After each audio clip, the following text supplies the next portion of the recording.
right, let's talk about this upcoming tour in Brazil with two concerts and festivals. How excited are you to be performing at Monsters of Rock and returning to Brazil a little over 2 years after your last visit?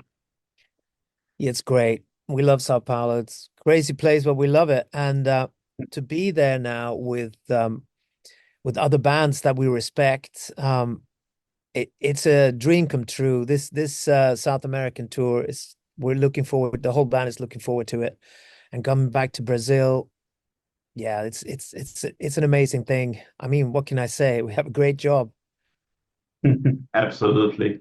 Well, speaking about the main bands on the bill, first I want to ask about Scorpions because you have shared the stage before, including in Brazil, and they're a great reference for almost every hard rock band on the planet. What can you tell us about Scorpions and in your relationship with the band? Yeah, obviously we've met them many times on the road. We know them a little bit, and but we started a long time ago for us. We saw Scorpions the first time when we were very young in 1980. It was Def Leppard was the opening act. It was their first tour, I think, Def Leppard's first tour, early 80s. Um, and it was an amazing experience. We've already listened to Scorpions when we were younger, the Uli Roth years and very early stuff. We were big fans. And so it's been a privilege to meet with them and to play on the same stage. Um, yeah, it's one of those bands that we grew up with basically as well. Um, Amazing. And the festivals will also feature Judas Priest, another legendary band, but in the heavy metal field. Are you a fan of their music too?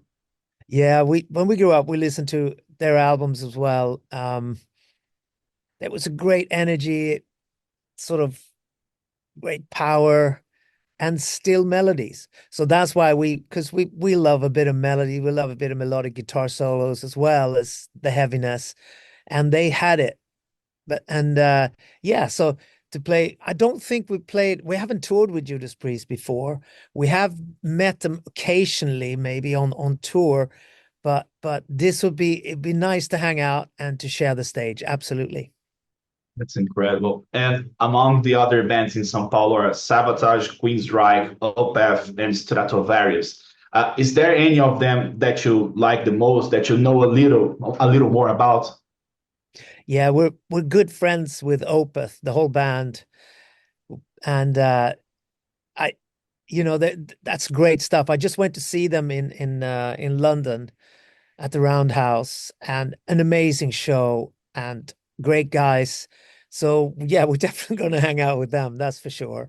And the other bands too, we probably have met on the road as well, but the Opeth is the band we know the best. Yeah, you were a guest on the Opeth's recent album, am I right? Yeah, I did a cameo, kind of a high ad lib thing on paragraph two. It was an honor, and Mick and I, we go back a few years. We're good friends, but I was a bit shocked and honored when he asked, come in and do some singing on my album, on our album. It was a privilege, and I loved it.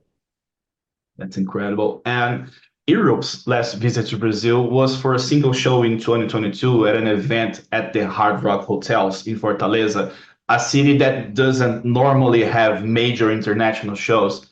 It was a bit unusual, but what memories do you have of that last visit? Yeah, it was a bit unusual, but it was a great show and a beautiful place as well.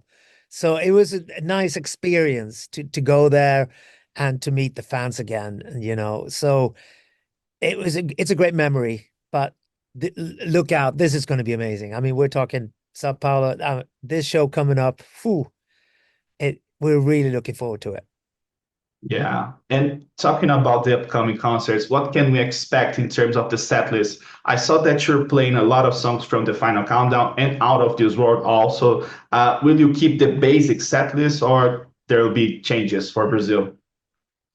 We'll see when we get there, but I think we're just getting into having a really great show. We had a great year last year, and we started adding a few songs from the past. We started playing Unbroken Wings a few times and Stormwind.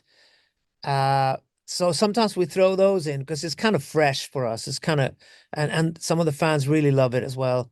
But otherwise, we love playing Last Ligadine. We love playing Rock the Night, Superstitious, Final Countdown. We love scream of anger, and we play what we love in the band, and hopefully hopefully the fans like that too. Yeah, I mentioned Out of This World, and this brings me to something that I've always been curious about. Ever since John Norum came back to the band, he never seems to have refused to play the songs recorded by Kim Marcello. We know that this happens in many bands where a musician leaves and ends up coming back years later. The musician refuses to play the songs of his replacement. But with John, it doesn't seem to have been like that. Was there any talk about this when he came back, about whether or not he would play these songs? Not so much. He's quite good like that, because he thinks about the song. Do I like the song or not? And that's what we usually talk about when we pick the set list. It's not so much the individual performances. It's more, do we like playing this song? Do we groove? Is this something that makes us feel like we have a great job? Then we pick those songs. And sometimes we argue, no, we're not playing that anymore. Let's throw it out for a while. But no, I think John has been great like that. I mean, we play Superstitious, we play Radio Not sometimes. We played Let the Good Times Rock on occasion. And so yeah, he does play songs from Out of This World. Obviously, we have 11 albums now, so it's hard to fit that many in, and we also like to play some new stuff that John obviously loves playing, because he's, and some stuff from Stormwind, sorry, from Wings of Tomorrow, that he loves play as well. So it's all Yeah, good. absolutely. And talking about a possible new album, because fans here are discussing about it, where it's going to, when we will have a new Europe album. It's been a while since you released Yeah. Walk the Earth. Many fans have been asking on social media. Are there any plans in this regard? Yeah, absolutely. I mean, it's been a long while. We've never had this long of a break before, ever. We always move from tour into the studio, tour into the studio. Um, I mean, Bag of Bones, War of Kings, and Walk the Earth, they were all kind of, it was like a period in our lives, a very energetic period. But we've been touring ever since, though, ever since Walk the Earth, but we haven't been in the studio. I mean, it started a bit with the terrible, the period of COVID that made us sort of start over again. In a way, it was good. Writing, because I could start from scratch. There was more time all of a sudden. There was not like, let's record an album because we got to get back on the road. We had time all of a sudden. So this what makes the new album interesting. In a way, it feels like a debut album because it has had life. We had to live with ideas for years. And that's how debut albums are with bands, because bands are touring and they have written the songs and they live with them, they play them, and it feels a bit like that. It feels fresh, this new Europe album. We're halfway through. We're sending demos to each other. We're getting there. We got some great ideas already. Great. We're planning on going in the studio in the autumn, which means that there'll be music out next year, and the whole band is very excited about that. The Oh, songs that's the songs are coming, and it feels fresh. So with some influences from our past as well, but as you know, we always experiment as well. So it's kind of the usual adventure, Europe adventure, but there's some good stuff there. And also we have, you may know, we have the official documentary coming out from our whole story, uh, and that's coming out this year, which is going to be quite exciting. that's incredible. I was going to ask about the documentary. What can you tell us about the documentary so far? Yeah, we've had this team with us for 4 or 5 years, traveling with us to document the new Europe. But during COVID, we'd started thinking, hang on a second, maybe it's time to do the documentary. People have asked us to do this many years now, but we decided, okay, let's do it. And then we found a box with old VHS tapes. And our first manager, he walked around with this huge VHS camera when we were just kids. We were still teenagers. And we were like wondering, what are you doing with that thing? Stop filming kind of thing. But he kept filming. And there's from hotel rooms, there's from backstage, from middle of 80s and up to 92. And there's stuff from all over the world. and there's stuff never seen before, and it was exciting for us as well. So basically, it's new footage from the band today touring, and there's old VHS footage that never been seen, and the whole story of us coming from the suburbs of Stockholm, going out in the world, and then in the early 90s, grunge hitting the scene, and it's a bit of a dip, and then it's us building everything up again to where we are today. So it's quite a good story as well, and the director's done a great job. So we can't wait. It's going to be exciting to put this out. That's incredible. You mentioned before, you described Europe nowadays, that's the new Europe. And it's amazing for me that the band changed so much all over the years. I mean, people don't expect that changes from 80s band, 80s hard rock bands, but you managed to do it and people enjoy that. How do you see your career as a whole, especially the last 2 decades when you changed the sound of Europe? You did more of a blues rock sounding, more direct sounding, but not forgetting the melodies, the melodies that people fell in love with during the 80s. Yeah, we met early 2000, and we had a meeting in Mick Michaela's apartment in Stockholm, and John was back, and we said, let's go on a journey together. Let's have an adventure and explore sounds and music. And we were not so keen on doing what some bands do. They repeat themselves all the time because they have their fans, they have their sound. I don't think that's a bad thing. I think it's kind of cool because the fans feel at home every time there's a new album. But we think slightly different because we want to excite ourselves. So every new album is a new adventure. And the only band, there's a few bands that do that, obviously, but Deep Purple was one of the bands that we always followed all through the years. We still do. And they also have twists and turns, and we like that. It keeps us excited. And like you said, like you and hopefully fans like it too. Obviously there'll be fans that want to hear the same thing as the Final Countdown all the time, but it's difficult for us because then we're not so happy in our job to try to repeat things. So obviously we want to keep the melodies, we want to keep the energy and connect with the audience, but we want to do it with fresh start every album. And it'll be the same with this one, but I think also we have some connection with the past on this one as well, melodic wise, you know. That's incredible. Well, looking back a little bit, last year, Europe celebrated its 45th anniversary, considering the period of time with the name Force. Did you imagine that at that time that your career in music would last so long? No, because you know, when you were younger as well, when we're all around 20, we only see, 2 weeks ahead.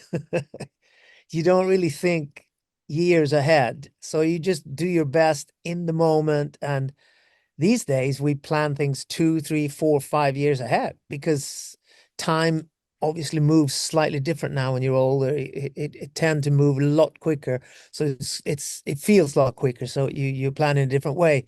But in those days you kind of bulletproof, and we can do anything, but you don't think far ahead. You just go on the road, and when you're off the road, it's like, "Oh, let's record an album. All right, let's do that." And everything happens, quite fast, and it's kind of you're riding the wave. That's why I used to say you're riding the wave. But sometimes you fall off it, and you take a few years like we've done now, and now we're building it up again. And to answer your question about the 40th anniversary, last year was very emotional. Those shows we did, I don't know, the people that came to those shows, it was so emotional. And to stand there with the same guys that I met as a 15-year-old, and it was quite something. And we carry that with us now. So when we come to Brazil, we will carry that with us, what we experienced last year and some of the songs and the feelings. And we're so happy to just be on stage together. It's kind of unique. We are the same band members for 40 years. And I don't know how often that happens, but it feels very special. That's very uncommon because we have all these bands touring, performing, even bands with 10 years of career. They don't seem to have the same band members. So how does it Yeah, feel for you to have the same guys from you're 15 years old, from 20 years old? it's very special. We are we look at each other on stage and we can't believe that we're still there together, you know. The fighting is less these days. You know, when you're younger, the egos are there and, you know, you fight a bit over small things and they become big things. And these days we just know that there's no point starting a fight about things, you know. We're here now, we're together after all these years. There's no point doing anything. Let's to rock this boat. I mean, because we have probably one of the best jobs in the world together. So what we can to keep it together now, to keep the band together and to get better, still have an adventure with playing, with recording, with sounds, with ideas. Try to keep it fresh. That's the thing. That's amazing. And for my last question, when you look back, what legacy do you want to leave with Europe? What do you think was the greatest legacy left by Europe? I don't know, it's hard to say, but you know, if people enjoy that we went on an adventure musically and really explored our own musical universe and shared it with the fans, that we took some chances, but we always felt connected to the fans and the music. I don't know, it's hard. We're just doing, we grew up listening to bands like Deep Purple, Thin Lizzy, you know, Gary Moore or early Queen and Rainbow, White Snake. And we're just lucky that we got to do what they did. When they came to Stockholm, we went to see them play, and we were like kids, just like, wow, I want to, if I could do this, you know. And then we just went home to rehearse, and write. And we're just very lucky to be here. We're just a rock band, you know. It's not, it's nothing more, nothing less, you know.